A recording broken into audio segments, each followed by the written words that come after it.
Happy people there getting free fuel from marketers holding petrol courtesy the DPR. Well, the question is, will this or has this solved the problem as it deterred the marketers from hoarding petrol in Nigeria, making the fuel scarcity linger for just so long? Well, the immediate past monarch of UBULU-UKU, His Royal Majesty Akaeze Ofulue III, joined his ancestors in January this year. Everyone in Delta State thought the kingship tussle in the community had come to an end with his demise. But this was because his ascendancy and reign for about a decade witnessed litigations by aggrieved indigents who felt he was not the right man for the throne. But as correspondent Kal Report tells us in this Sunday special, the kingship tussle is far from being over as a result of continued rejection of the late Ofulue's successor by some chiefs in the community.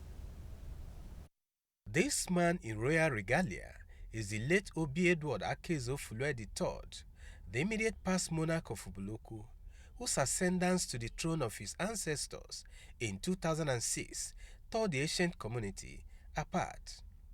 He died early in January 2016 in the hands of these suspected Fulani herdsmen who confessed that they kidnapped him along UMUNE-UKU road and later killed him. His son, Chukwukanu Akaeze I, was enthroned as the new Obi of UBULU-UKU a few days after his decomposing body was found in a bush. But the teenage monarch, who is based in London, faces rejection by the same set of chiefs in UBULU-UKU who never recognized his father as king. For you to sit down there, you have to pass through processes. It's not a political appointment now. It's not an election. It's not elective. This young king is not the king now, by your own record. His father was not a king, so how can he be a king?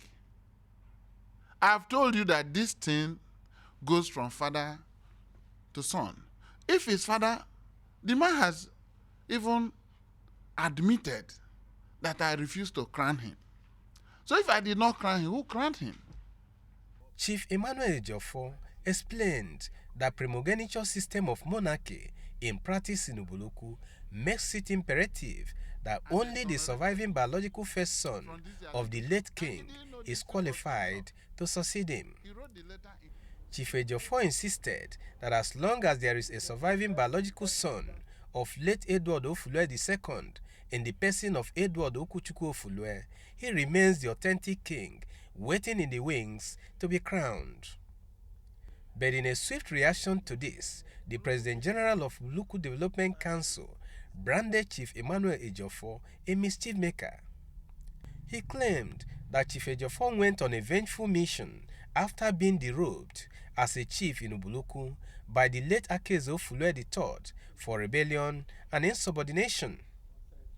The reason why His Royal Majesty Obi Edward Akaeze Ofulue III, the first and oldest son of the Queen, is king, instead of the three first sons of different mothers before him, lie in the tenets of our tradition as enunciated and amplified by the decisions, pronouncements, and actions taken by His Royal Highness Obi Ofulue I. He personally midwifed with pomp and pageantry the traditional marriage of the Queen. He wanted to bear the heir to the throne of his fathers. Sir OFUNNE acknowledged that the late Akaeze Ofulue III was not the first son of the late Edward Ofulue II, but he was quick to add that Edward Okuchukwu Ofulue was not crowned king upon the death of his father because his mother was not properly married. And here lies the crux of the impasse: morality in brutal conflict with tradition.